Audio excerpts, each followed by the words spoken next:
Get Ready with Yamuna. ഞാൻ ശരിക്കും big ബോസിൽ പോയത് പോലും ഈ ഒരു 40+ നിൽക്കുന്ന സ്ത്രീകൾക്ക് വേണ്ടിയിട്ട് അവരുടെ പ്രതിനിധിയായിട്ടാണ്. ഞാൻ 50 വയസ്സായി എന്ന് കോൺഫിഡന്റോട് കൂടി തന്നെ ആമെന്ന് പറയും. എനിക്ക് അതിന് വിഷമമൊന്നുമില്ല. ഒരു ബൗണ്ടറീസിന്റെ ആവശ്യം. നമ്മൾ എപ്പോഴും നമ്മുടെ ലുക്സിൽ ഒക്കെ നമ്മൾ കോൺഫിഡന്റ് ആയിരിക്കണം ഏത് പ്രായത്തിലും. അമ്മച്ചിയും കിളവി എന്നൊക്കെ പറഞ്ഞ് നമ്മളെ ഇങ്ങനെ അടിച്ചമർത്താൻ വേണ്ടി പറയുന്നതുണ്ടല്ലോ, അത് എന്നെ സംബന്ധിച്ച്. What's in Yamuna Chechi's bag? എന്റെ സ്പെക്സ് ഇതെന്താണെന്നറിയാം, ഇങ്ങനെ ഒട്ടിച്ചിരിക്കുന്നത്. ബിഗ് ബോസിലെല്ലാം ഒട്ടിച്ചിട്ടേ ആ തൊട്ട് കയറ്റാൻ ഞാൻ കളഞ്ഞിട്ടില്ല.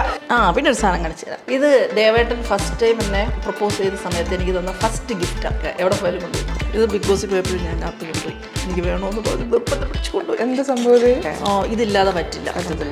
അല്ലേ, എനിക്ക് പാക്ക് ചെയ്യാനായിട്ട് എന്നെ ഹെൽപ്പ് എന്നല്ല, പാക്ക് ചെയ്ത് മൊത്തം ദേവേട്ടനാണ്. അതല്ല, ഞാൻ പാക്കിംഗ് പഠിച്ചു ബിഗ് ബോസിൽ പോയിട്ട്. ക്ഷമ ഇനി എത്ര വലിയ മറ്റേ മല ഇടിഞ്ഞ് വരുന്നെന്ന് പറഞ്ഞു, ഓ വരട്ടെ, കുഴപ്പമില്ല, വരട്ടെ, ഇങ്ങെത്തട്ടെ, ആ ഒരു ഇതും പഠിച്ചു. സോ അപ്പം ഇനി നമ്മൾ ഈ സെഗ്മെന്റിൽ കാണാൻ പോകുന്നത് ചേച്ചിയുടെ കൂടെ ഒരു ഗെറ്റ് റെഡി വിത്ത് മീ, അതായത് get ready with Yamuna. So ചേച്ചി ഇപ്പം ക്വിക്കായിട്ടൊരു സ്ഥലത്തൊക്കെ പോവുകയാണെങ്കിൽ എന്തായിരിക്കും ഈസി ആയിട്ട് പെട്ടെന്ന് ഒന്ന് മേക്കപ്പ് ചെയ്യാൻ പറ്റുന്ന ഒരു പ്രൊസീജിയർ എന്ന് നമുക്ക് പറഞ്ഞുതരും. അപ്പോൾ ചേച്ചി സ്റ്റാർട്ട് ചെയ്താലോ? പിന്നെ ഉറപ്പായിട്ടും. അപ്പോൾ ആദ്യം പ്രൈമറാണ് യൂസ് ചെയ്യുന്നത്. ഞാൻ സാധാരണ അങ്ങനെ പൊതുവേ നോർമലി മേക്കപ്പ് ഷൂട്ടൊന്നും ഇല്ലെങ്കിൽ അങ്ങനെ മേക്കപ്പ് ഇടുന്ന ഒരാളല്ല. വളരെ ലൈറ്റായിട്ട് മേക്കപ്പ് ഇട്ട് പുറത്തിറങ്ങുന്ന ഒരാളാണ്. മേക്കപ്പ് എന്ന് പറയാൻ പറ്റില്ല, മാക്സിമം ഒരു മോയ്സ്ചറൈസറും സൺസ്ക്രീനിലും ഒക്കെ ഒതുക്കും. ലിപ്സ്റ്റിക് പക്ഷെ മസ്റ്റാണ്. അതല്ലെങ്കിൽ ഒരു നാച്ചുറൽ ലുക്ക് തന്നെയാണ്. അതെ, വേറൊന്നും ഇട്ടില്ലെങ്കിൽ ലിപ്സ്റ്റിക് ഇടും. ഇപ്പോൾ ഇത് നിങ്ങൾക്ക് വേണ്ടി ഒരു വളരെ പെട്ടെന്നൊക്കെ ചിലപ്പോൾ ഒരു എന്തെങ്കിലും ഒരു ഫംഗ്ഷനൊക്കെ വിളിച്ചാലേ, പെട്ടെന്നൊരു ഫംഗ്ഷനൊക്കെ വന്നിട്ട് അറിയും ചേച്ചി ഒന്ന് അവിടെ വരെ വാ എന്നൊക്കെ പറഞ്ഞൊരു സംഭവമൊക്കെ പറഞ്ഞാൽ ഒന്ന് ഓടിപ്പോകാൻ വേണ്ടി ഒന്ന് വൃത്തിയാവുന്ന എങ്ങനെയാണെന്ന് കാണിച്ചു തരാം. ഓക്കെ, ആദ്യം പ്രൈമർ ഇട്ടു. പിന്നെ നെക്സ്റ്റ് ഒരു ഫൗണ്ടേഷനാണ്. ഞാൻ ലൈറ്റ് വെയ്റ്റ് ഫൗണ്ടേഷനാണ് ഞാൻ എപ്പോഴും യൂസ് ചെയ്യുന്നത്. അതും വളരെ ലൈറ്റായിട്ടേ യൂസ് ചെയ്യുള്ളൂ. മാക്സിമം കൈവച്ച് തന്നെയാണ് ഞാൻ ബ്ലെൻഡ് ചെയ്യുന്നത്. അത് പണ്ട് തൊട്ടേ ഉള്ള ശീലമാണ്. എനിക്കൊന്ന് പണ്ടേ ഉള്ള ആർട്ടിസ്റ്റുകളൊക്കെ കൂടുതലും അങ്ങനെയാണ് കേട്ടോ. ആ കൈ കൊണ്ട് ചെയ്യുന്നതിൻ്റെ ഒരു ഇത് വേറൊരു. ഇപ്പം ചേച്ചി, ഞാൻ ഈ സ്കിൻ കെയർ എന്നൊക്കെ പറഞ്ഞിട്ട് നമ്മൾ ഇപ്പോഴാണ് കുറേയും കൂടി എല്ലാവരും ഫോക്കസ് ചെയ്യുന്നത് അല്ലേ? നമ്മൾ ഇൻസ്റ്റാഗ്രാം തുറന്നാൽ ഇപ്പോൾ സ്കിൻ കെയർ വീഡിയോസ് മാത്രമേ ഉണ്ടാവുള്ളൂ. സോ ഞാൻ ചോദിക്കുന്നത്, ചേച്ചി സ്റ്റാർട്ട് ചെയ്ത സമയത്തൊക്കെ അങ്ങനെ ഒക്കെ ചെയ്തിരുന്നോ? സ്കിൻ കെയർ എന്ന് പറയുന്നത് ഞാനൊക്കെ ചെറുപ്പത്തിലെ എനിക്കൊന്നും വലിയ ഐഡിയാസ് ഒന്നും ഇല്ലെങ്കിലും എന്നെ വീട്ടിൽ അതൊക്കെ ഞങ്ങൾക്കൊരു പാരമ്പര്യമായി അല്ലെങ്കിൽ പരമ്പരാഗതമായി ചെയ്യുന്ന കുറേ ബ്യൂട്ടി ടിപ്സുകളുണ്ട്. എന്നുവെച്ചാൽ അന്ന് എനിക്ക് നല്ല മുടി ഉണ്ടായിരുന്ന ഒരാളാ. ശരിക്കും ഈ ഷൂട്ടിംഗ് ഒക്കെ കൂടി ഷാംപൂസും അതും ഇതുമൊക്കെ ഉപയോഗിക്കലും ഡെയിലി ഒക്കെ ആയിട്ടാണെന്ന് തോന്നുന്നു കുറേ മുടിയൊക്കെ പോയത്. അറിയില്ല എന്താന്ന്, അല്ലെങ്കിൽ വല്ല ഹോർമോൺ ചേഞ്ചോ അങ്ങനെയൊക്കെ ആയിരിക്കാം. നല്ല മുടിയായിരുന്നു ആദ്യകാലത്ത്. ഫിലിമിലൊക്കെ അന്നൊക്കെ ഉള്ള ഫിലിമൊക്കെ കാണുമ്പോൾ അറിയാം നല്ല മുടിയായിരുന്നു. അന്ന് ശരിക്കും ഷാംപൂ അല്ല യൂസ് ചെയ്തിരുന്നത്. എന്താ ഈ നമ്മുടെ ചെമ്പരത്തി ഇലയൊക്കെ അത് ഡെയിലി വൈകിട്ട് സ്കൂൾ വിട്ട് വന്നു കഴിഞ്ഞാൽ തല കഴുകുന്ന അത് വെച്ചായിരുന്നു. ഡെയിലി വൈകിട്ട് സ്കൂൾ വിട്ട് വന്നു കഴിഞ്ഞാൽ, കാരണം നമ്മുടെ തലയിൽ ഈ സ്കൂളിൽ നിന്നൊക്കെ വരുമ്പോഴത്തേക്ക് വിയർപ്പൊക്കെ ഉണ്ടാവില്ലേ. അപ്പോൾ ഈ നമ്മുടെ വീട്ടിലൊക്കെ ചെമ്പരത്തി ഉണ്ടായിരുന്നു അന്ന്. കൺസീലർ, കണ്ണിനടി എനിക്ക് ഇച്ചിരി ചെറിയൊരു പ്രോബ്ലം ഉണ്ട്. ഡാർക്ക് ഷെയ്ഡ് ലൈറ്റ് ആയിട്ടുണ്ട്. ഈ ഉറക്കം കുറവൊക്കെ ആയിട്ട് അതൊന്ന് ലൈറ്റായിട്ട്, അതും വളരെ ലൈറ്റായിട്ട്. കണ്ടില്ലേ എൻ്റെ ഫൗണ്ടേഷൻ ആയിട്ട്? അതെ, വളരെ ലൈറ്റ്, മിനിമൽ ആയിട്ടായിരുന്നു, അത്രേ ഉള്ളൂ. അപ്പം ആ സമയത്ത് ഈ പറഞ്ഞ കണക്ക് ചെമ്പരത്തി താളിയാണ് ഡെയിലി വൈകിട്ട് അത് യൂസ് ചെയ്യും. സ്കിന്നിന് അതേപോലെ രക്തചന്ദനം ഉണ്ടല്ലോ, രാത്രി ആകുമ്പോഴത്തേക്ക് രക്തചന്ദനം കിടക്കുന്നതിന് മുമ്പേ കല്ലിൽ അരച്ചിട്ട്, പൊടിയൊന്നും ഇന്നത്തെ പോലെ ഒന്നും കിട്ടത്തില്ല അന്ന്, രക്തചന്ദന തടിയാണ്. അതിനെ കല്ലിൽ അരച്ച് തേനിൽ ചാലിച്ച് ഫേസിലിടും. ഫുൾ നൈറ്റ് അത് ഇട്ടിരിക്കും, രാവിലെയാണ് കഴുകി കളയുന്നത്. അതായിരുന്നു എൻ്റെ ഒരു ശരിക്കും നിങ്ങൾ എൻ്റെ ടീനേജ് പ്രായത്തിലെ എൻ്റെ സൗന്ദര്യം, സ്കിന്നിന്റെ ഒരു അതായിരുന്നു. ഇപ്പൊ അതൊന്നും കണ്ടിന്യൂ ചെയ്യാറില്ല. ഇപ്പം ചെയ്യാറുണ്ട്. ഞാൻ ഈ കൂടുതലും ഫേഷ്യൽ ചെയ്യുന്ന ഒരാളല്ല കേട്ടോ. ഞാൻ ഈ നാച്ചുറൽ റെമഡീസിൽ തന്നെയാണ് കൂടുതലും ഇപ്പോഴും. എനിക്ക് തോന്നുന്നു ഇപ്പോഴും അതുകൊണ്ടായിരിക്കും എൻ്റെ സ്കിന്നിന് അങ്ങനെ വലിയ പ്രശ്നമില്ല. നമ്മൾക്ക് ഒരു ഏജിങ് പ്രോസസ്സിൽ ഉണ്ടാവുന്ന ചെറിയ അതേ ഉള്ളൂ. അല്ലാതെ എനിക്ക് അങ്ങനെ വലിയൊരു പ്രോബ്ലം ഉള്ളതായിട്ട് എനിക്ക് തോന്നുന്നില്ല. കാണുന്നവർക്കറിയില്ല എന്തെങ്കിലും. ഇല്ല, അങ്ങനെ എനിക്ക് തോന്നിയിട്ടില്ല.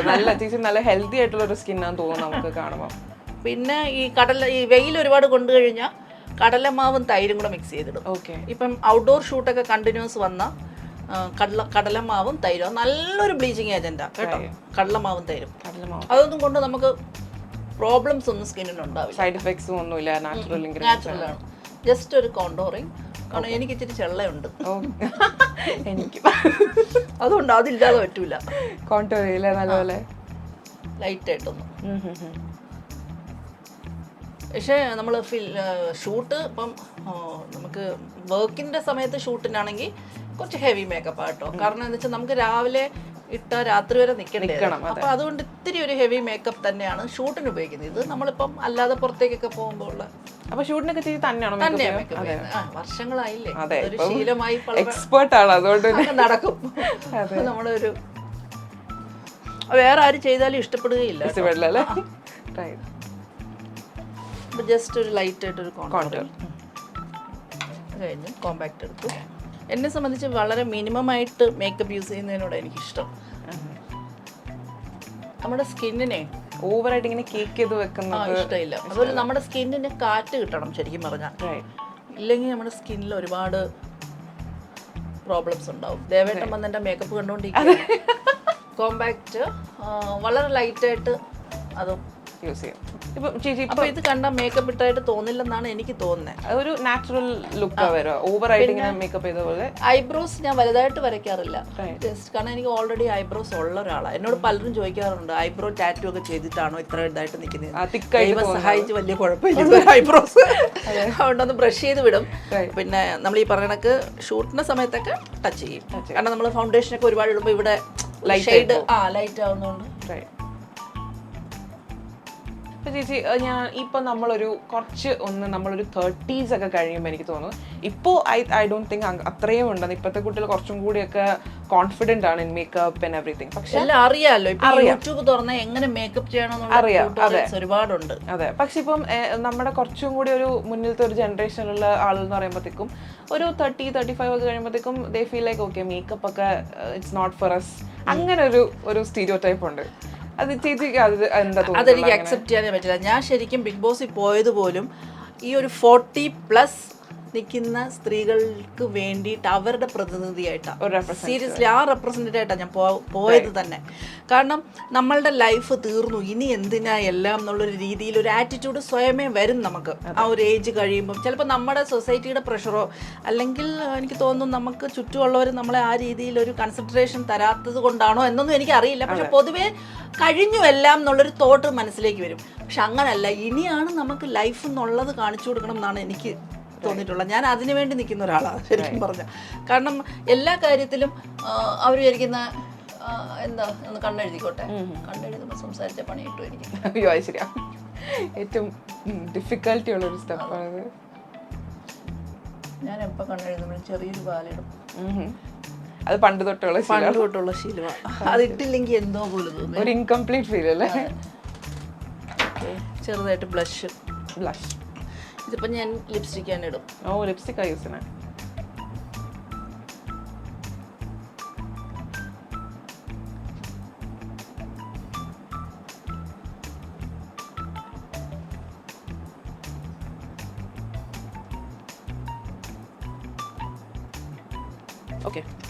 ഓക്കെ ഇപ്പൊ ഏകദേശം സുന്ദരിയായി. ഏകദേശം അല്ല, നല്ല സുന്ദരിയായിട്ട്. ഇനി എന്താ ഒരു പൊട്ട് വെക്കാം. എനിക്ക് പൊട്ടില്ലാതെ വരാൻ എന്നെ ഇവിടെ എല്ലാരും കളിയാക്കും കേട്ടോ. പൊട്ട് വെക്കാതെ പൊട്ട് വെക്കാത്തതിനല്ല, എല്ലാ ഡ്രസ്സിനും ഞാൻ ജീൻസും ടോപ്പൊക്കെ എടുത്തിട്ടാലും പൊട്ട് വെക്കും. അത് ചിലർക്ക് ഞാൻ അങ്ങനെ ചെയ്യാറുണ്ട്.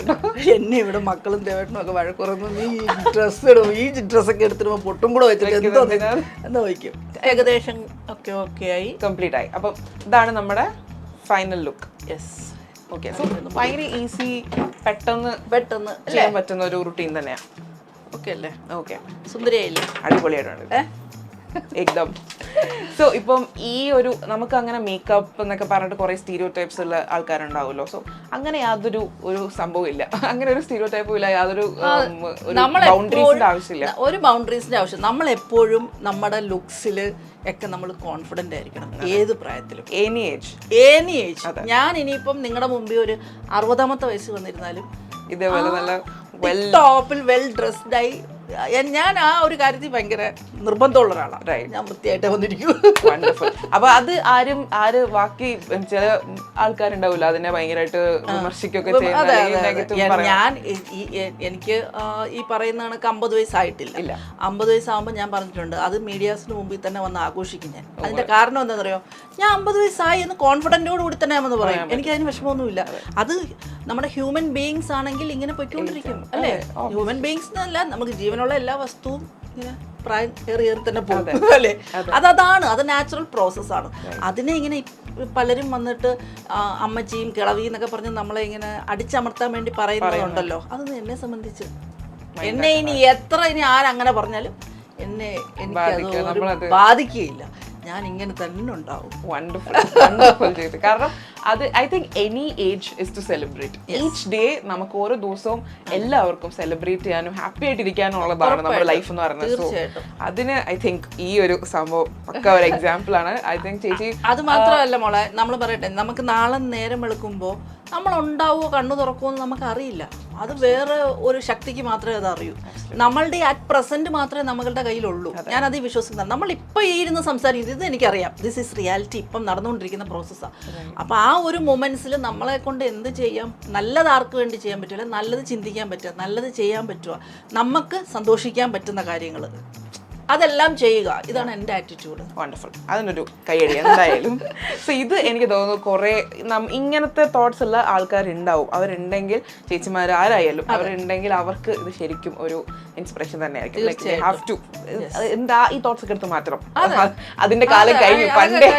പണ്ട് ഇതൊക്കെ മാറ്റണം. പിന്നെ അതൊക്കെ അല്ല, പണ്ട് അങ്ങനത്തെ ചിന്ത ഇല്ല ഉണ്ടായിരുന്നു എനിക്ക് തോന്നുന്നില്ല.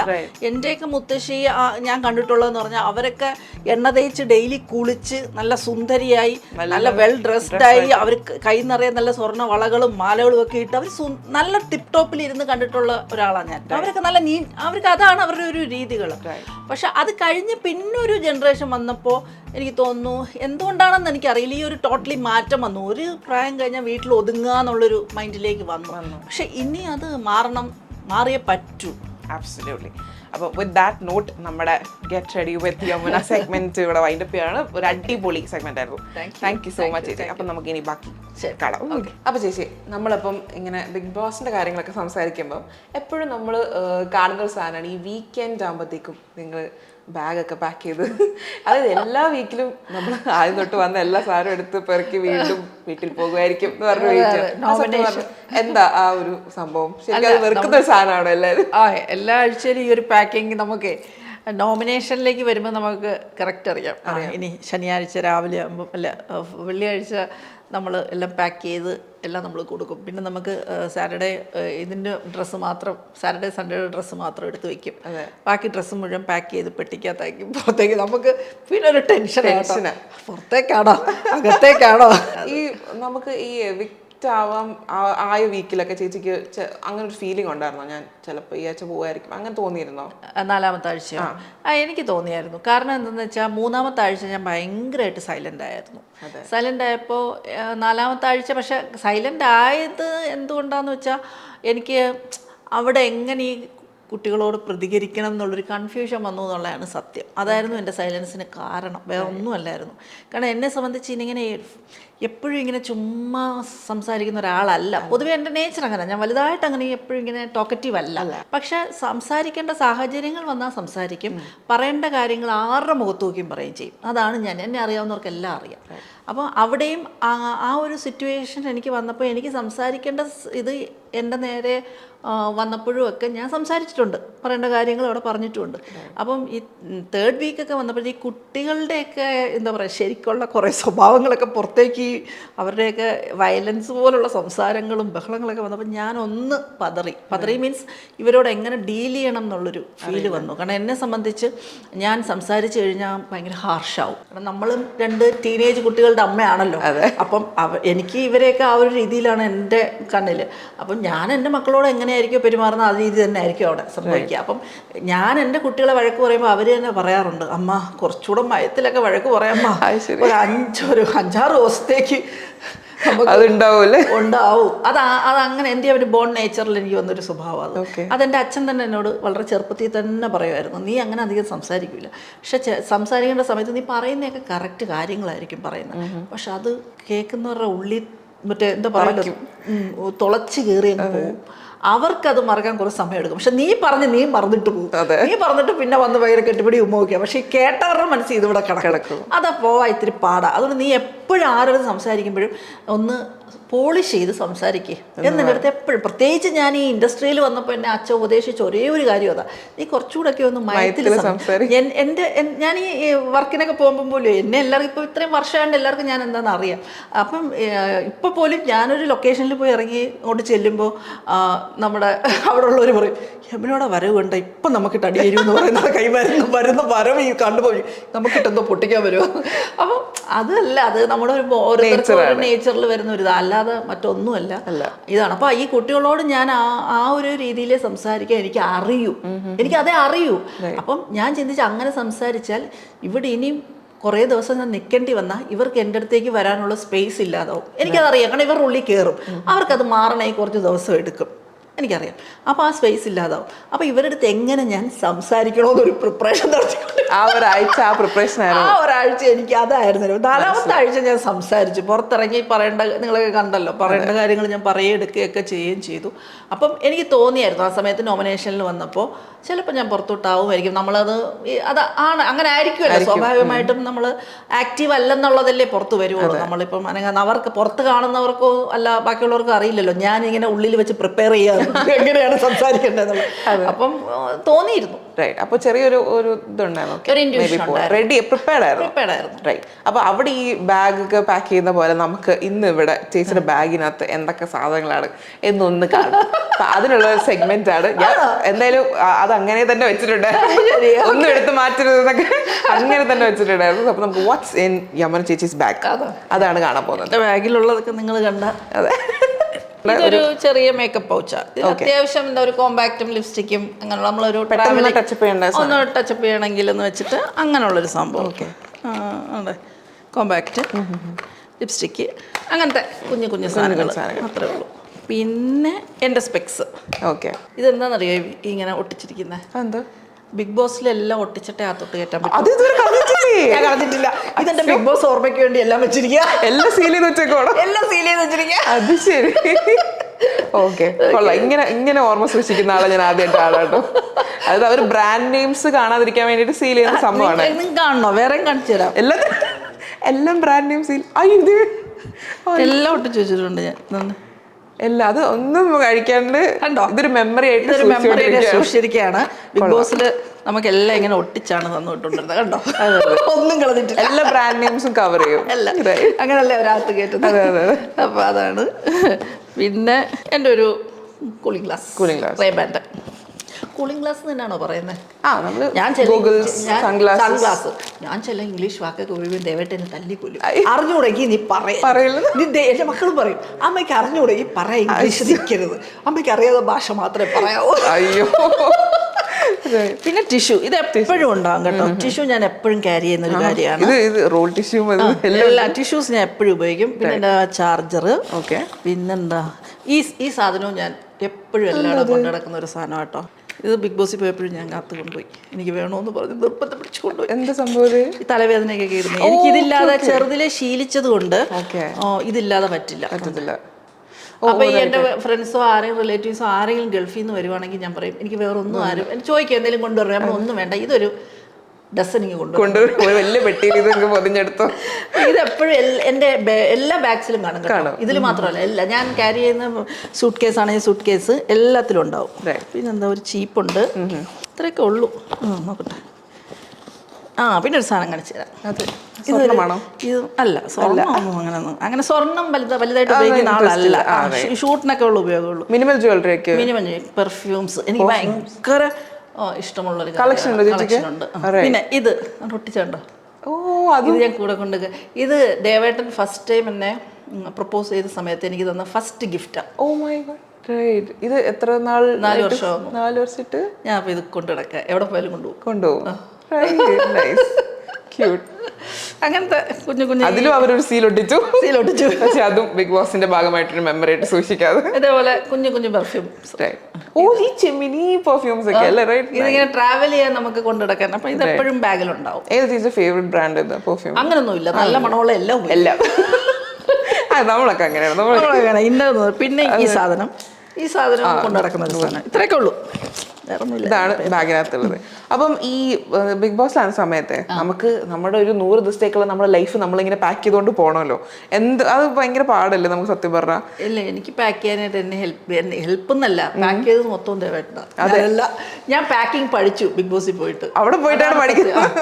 ഞാൻ കൊണ്ടുപോകുന്ന സമയത്ത് എനിക്ക് ഞാൻ ഇപ്പോൾ ഷൂട്ടിനൊക്കെ പോകുമ്പോഴും എല്ലാം ഇങ്ങനെ വാരി വലിച്ചിട്ടിട്ട് കാറിലാണ് കൂടുതലും. ഇപ്പം ഈ ട്രാവൽ ചെയ്യുന്ന മൊത്തം കുറേ വർഷങ്ങളായിട്ട് ഞാൻ എൻ്റെ വണ്ടിയിൽ ഞാൻ തന്നെ ഡ്രൈവ് ചെയ്താണ് ഷൂട്ടിന് പോകുന്നത് കുറേ വർഷമായിട്ട്. അപ്പോൾ എന്തെന്ന് വെച്ചാൽ ഈ പെട്ടിയിലെല്ലാം കൂടെ കുത്തി നിറച്ചില്ലെങ്കിൽ അങ്ങനെ ആക്കിയിട്ട് ഇങ്ങനെ ഡിക്കിയിൽ കയറ്റി വെക്കുക, അല്ലെങ്കിൽ കാറിനകത്തോട്ട് വാരി ഇടുക, എന്നിട്ടൊരു പോക്ക. അപ്പൊ ഈ ഒതുക്കിപ്പറക്കി വെപ്പൊക്കെ വലിയ കുറവായിരുന്നു ഷൂട്ടിന് പോകുമ്പോൾ. അവിടെ ചെന്ന് കഴിഞ്ഞാൽ പിന്നെ നമുക്ക് കോസ്റ്റ്യൂമർ ഉണ്ടല്ലോ, അവരത് അയൺ ചെയ്ത് കറക്റ്റ് ചെയ്തൊക്കെ സെറ്റ് ചെയ്ത് തരുന്നത് കൊണ്ട് ഇതെല്ലാം കൂടെ വാരി ഇങ്ങനെ ഇട്ടിട്ടങ്ങ് പോകും. പക്ഷെ ഈ നീറ്റായിട്ട് എങ്ങനെ ട്രാവൽ ചെയ്യുമ്പോൾ നമ്മൾ അടുക്കി കൊണ്ടുപോകണമെന്നുള്ള പഠിപ്പിച്ചത് ദേവേട്ടന. ഇപ്പൊ എനിക്ക് നന്നായിട്ട് പാക്കിംഗ് അറിയാം. പിന്നെ ബിഗ് ബോസിലെ ട്രെയിനിങ്ങും ആഴ്ചയിൽ 2 പാക്കിങ്ങും കൂടെ ആയപ്പോ ഓക്കെ അടിപൊളിയായി. സോ അപ്പം അങ്ങനെ നമുക്ക് അവിടെ പോയിട്ട് അങ്ങനെ കുറച്ച് ഗുണങ്ങളൊക്കെ ഉണ്ടായി. പിന്നെ ക്ഷമ. ഇനി എത്ര വലിയ മറ്റേ മല ഇടിഞ്ഞ് വരുന്നെന്ന് പറഞ്ഞു, ഓ വരട്ടെ, കുഴപ്പമില്ല, വരട്ടെ, ഇങ്ങെത്തട്ടെ, ആ ഒരു ഇതും പഠിച്ചു. ആറ്റിറ്റ്യൂഡ് ബിഗ് ബോസ് എന്നാണ് പഠിച്ചത്. അങ്ങനെയാണെങ്കിൽ നമ്മൾ ബിഗ് ബോസിലുള്ള കണ്ടസ്റ്റൻസിൽ അങ്ങനെ ചേച്ചി ശരിക്കും വേണ്ട വിട്ടുകള നോറയുടെ അടുത്തൊക്കെ തോന്നിയിട്ടുണ്ട് എനിക്കത് സില്ലി മാറ്ററായിട്ട്. അപ്പൊ മനപ്പുറം ഇങ്ങോട്ട് കുഴപ്പമില്ല ചേച്ചിയുടെ അടുത്ത് എനിക്ക് വഴക്ക് 1-2 വേണം എന്ന് പറഞ്ഞു വരുന്ന ആൾക്കാരുണ്ടാവുമല്ലോ. മനപ്പൂർ ഇന്റൻഷലി വന്നിങ്ങനെ ട്രിഗർ ചെയ്ത് അല്ലെ വെറുതെ തോണ്ടി പ്രശ്നം. ആദ്യം തന്നെ രതീഷ് പിന്നെ എൻ്റെ അടുത്ത് പറഞ്ഞു, ഞാൻ കേറി വന്നതേ ഫസ്റ്റ് ചേച്ചിക്കിട്ട് പണി തരാനാ വന്നത്. കാരണം എൻ്റെ പറഞ്ഞു എൻ്റെ അടുത്തത് രതീഷ് തന്നെ പറഞ്ഞു, എൻ്റെ ഇന്റർവ്യൂസ് ഒക്കെ പുറത്തുനിന്ന് കണ്ട് ഞാൻ പ്രൊഡക്ഷൻ ലിസ്റ്റിലൊക്കെ എൻ്റെ പേര് വന്നപ്പോൾ എല്ലാവരും എനിക്കറിയില്ല എങ്ങനെ പുറത്ത്, ഞാൻ അറിയുന്നത് അത് കൺഫേം ആയി പ്രൊഡക്ഷൻ ലിസ്റ്റിലൊക്കെ പേര് വന്നു. അപ്പൊ ഇവർ എൻ്റെ ഇന്റർവ്യൂസ് ഒക്കെ കണ്ടിട്ട് ഞാൻ ഭയങ്കര ബോൾഡാണ്, അങ്ങനെ അല്ലെ കുറച്ച് എന്താ പറയാ ജാടക്കാരിയാണ് എന്നൊക്കെ ഉള്ള ഒരു ആർട്ടിസ്റ്റ് എന്നുള്ള എന്നൊക്കെയാണ് ഇവര് ചിന്തിച്ചു വെച്ചിരുന്നത്. അങ്ങനെയാണ് അവർ കയറിയത്. അപ്പം വരുമ്പോഴേ നമ്മുടെ നേരെ അങ്ങനെ ഒരു ഇതിൽ വന്നിട്ട് നമ്മളപ്പോ എന്തെങ്കിലും ആ ഒരു ഞാനൊരു സീനിയർ ആർട്ടിസ്റ്റ് ആണ്, എൻ്റെ അടുത്ത് ഇങ്ങനെ ഒന്നും പറയരുതെന്നൊക്കെ പറയുമെന്നാണ് അവര് വിചാരിച്ചത്. അപ്പൊ ഇവർക്ക് തിരിച്ച് വഴക്കുണ്ടാക്കാൻ ഒരു സാധനമായല്ലോ അത് നമ്മളെ ഇതാക്കാൻ. പക്ഷെ ഇവര് വന്നപ്പം അവർ എൻ്റെ അടുത്ത് ചേച്ചി ഇത്രയും ഡൗൺ ടു എർത്താന്ന് ഒരിക്കലും ചിന്തിച്ച പോലുമില്ല നിങ്ങൾ. അപ്പം ഞാൻ പറഞ്ഞു, രതീഷ് ഞാൻ സാധാരണ ഒരു ഹൗസ് വൈഫാണ്, ഷൂട്ടൊന്നും ഇല്ലെങ്കിൽ രാവിലെ 5:30-6 മണിക്കകത്ത് എഴുന്നേക്കുക, 6 മണി കഴിയുമ്പോൾ കിച്ചണിൽ കയറി ഞാൻ എൻ്റെ മോള് രാവിലെ 7:30 ആകുമ്പോൾ സ്കൂളിൽ പോകണം, അപ്പം ബ്രേക്ക്ഫാസ്റ്റ് കഴിക്കണം, ലഞ്ച് കൊണ്ടുപോകണം, അവളെ കൊണ്ടുവന്ന് സ്കൂളിലും വിടും ചിലപ്പോൾ. ഇതാണ് എൻ്റെ റുട്ടീൻ സ്റ്റാർട്ട് ചെയ്യുന്നത്. അപ്പം സാധാരണ ഹൗസ് വൈഫിനെ പോലുള്ളൊരു റുട്ടീനാണ് എൻ്റെ. ഞാൻ അത് കഴിഞ്ഞ് മാർക്കറ്റിൽ പോയി മീൻ മേടിക്കും, വെജിറ്റബിൾസ് പച്ചക്കറി മേടിക്കും, വീട്ടിൽ വരും, ഉച്ചയ്ക്ക് ലഞ്ച് ഉണ്ടാക്കുക, ഡിന്നർ ഉണ്ടാക്കുക, ഇത് സാധാരണ എല്ലാവരും ചെയ്യുന്നത്. രതീശൻ എന്നെ ഭയങ്കര തെറ്റ് പറ്റിപ്പോയി, കണ്ടന്റ് ഒക്കെ പോയി, ഫസ്റ്റ് പ്ലാൻ പൊളിഞ്ഞു എന്ന് പറഞ്ഞാൽ നല്ലത്. അതെ, നിങ്ങൾ പിന്നെ ഭയങ്കര കമ്പനിയായിരുന്നു. അപ്പൊ ചേച്ചി അടുത്ത് വഴക്കുണ്ടാക്കണമെന്ന് പ്രതീക്ഷിച്ച് വന്ന ആൾക്കാരൊക്കെ പിന്നെ വഴക്കുണ്ടാക്കാം അങ്ങനെ ചിന്തിച്ചു വന്നവരാണ് റോക്കിയും ഒക്കെ. ആർക്കും എന്റെ അടുത്തൊന്നും പറ്റി, അവർക്കൊക്കെ എന്നോട് ഭയങ്കര സ്നേഹമായിരുന്നു. ഒന്നും കിട്ടുന്നില്ല, വഴക്ക് പിടിക്കൊന്നും കിട്ടുന്നില്ലത്. ഓക്കെ, അപ്പൊ ചേച്ചിക്ക് തിരിച്ച് അങ്ങനെ ആരെങ്കിലും ഫീൽ ചെയ്തോ, ലൈക്ക് ഇവരൊരു ഫെയർ ഗെയിം അല്ല, ഇവർക്കെതിരെ നമ്മൾ പറയണം, അങ്ങനെ തോന്നിയ കണ്ടസ്റ്റന്റ് ആരായിരുന്നു? അത് ഞാൻ തേർഡ് വീക്കിലൊക്കെ ഈ ഗബ്രി ജാസ്മിന്റെ കാര്യത്തിൽ എനിക്ക് തോന്നിയായിരുന്നല്ലോ. അപ്പോഴല്ലേ ഞാൻ 4th വീക്കിൽ അത് ഓപ്പണായി പറഞ്ഞല്ലോ. അത് ഞാൻ റൈറ്റ്, ആദ്യം അവർ നല്ല ഫ്രണ്ട്സായിട്ട് അവർ ഒരുമിച്ച് ഒരു ഗെയിം പ്ലാൻ ചെയ്തു. അതൊക്കെ എനിക്കറിയാം, അവർ സംസാരിക്കുമ്പോൾ കേൾക്കുന്നുണ്ടായിരുന്നല്ലോ. അപ്പോഴാണ് ഇവരെ എല്ലാവരും കൂടെ ചേർന്ന് ഒറ്റപ്പെടുത്തിയിട്ട് പറയാൻ നിന്നപ്പോൾ ഞാൻ സപ്പോർട്ട് ചെയ്തത്. നിങ്ങൾ ഉദ്ദേശിക്കുന്ന ഒരു രീതിയിലേക്ക് അവരെ കോൺട്ര ചെയ്യേണ്ട, അവർ നല്ല ഫ്രണ്ട്സായിട്ട് ഒരു കോംബോ പ്ലാൻ ചെയ്ത് കളിക്കുകയാണ്, നമ്മളെ എന്താ പറയുക പറ്റിക്കുന്ന പോലെ എന്നുള്ളൊരു ഇതാണ്. അല്ല നിങ്ങൾ അതിനെ വേറൊരു ആംഗിൾ ആക്കണ്ട. പക്ഷെ പിന്നെ ഒരു വീക്ക് 3-ാമത്തെ വീക്കൊക്കെ ആയപ്പോൾ എനിക്ക് തന്നെ തോന്നി ഇവർ അത് കുറച്ചുകൂടെ അധികമായി പോകുന്നു, ഇവരുടെ ആ ഒരു ഗെയിമിലേക്കുള്ള ഇത്. കാരണം നമ്മുടെ പ്രേക്ഷകർ എന്ന് പറയുന്ന വേറൊരു ആംഗിളിൽ കാണുമ്പോൾ എനിക്ക് തോന്നിയത് നമ്മളൊക്കെ നമ്മളുമൊക്കെ പുറത്തുനിന്ന് ഈ ഷോ ഒക്കെ നമ്മൾ കാണുകയാണെങ്കിൽ എങ്ങനെ ഇരിക്കും എന്നാണ് ഞാൻ ചിന്തിച്ചത്. ഞാൻ സാധാരണ ഒരു ആളാണ്. നമ്മളപ്പോൾ അത് ടി വിയിൽ കാണുമ്പോൾ എങ്ങനെയായിരിക്കും നമ്മളത് ചിന്തിക്കുന്നത് ഇങ്ങനെയൊക്കെ കാണുമ്പോൾ എന്നുള്ളത് ഞാൻ അവിടെ നിന്നപ്പോൾ തന്നെ ചിന്തിച്ചപ്പോൾ അപ്പോൾ ഇത് ഒന്ന് മാറ്റണം ഈ കുട്ടികൾ. അപ്പം ഞാൻ പറഞ്ഞു അത് അവരോട് അല്ലാതെയും ഗബ്രിയോടൊക്കെ പറഞ്ഞു, മാറി ഒറ്റയ്ക്ക് കളിക്കടാ നീ എന്നൊക്കെ ഇങ്ങനെ സ്നേഹത്തോടെ തന്നെ പറഞ്ഞു. പക്ഷെ അത് up to them. അവരുടെ freedom ആണ്, അവർക്ക് എങ്ങനെ ഗെയിം കളിക്കണം എന്നൊക്കെ ഓരോരുത്തരുടെ ഓരോ ഇതാണല്ലോ. സോ എന്തായാലും ബിഗ് ബോസിലെ ആ ഒരു കുറെ എക്സ്പീരിയൻസുകൾ കൊണ്ട് നമുക്ക് എന്തായാലും ആ ചേച്ചിയുടെ വാട്സ് in my bag segment plan ചെയ്യാൻ പറ്റി.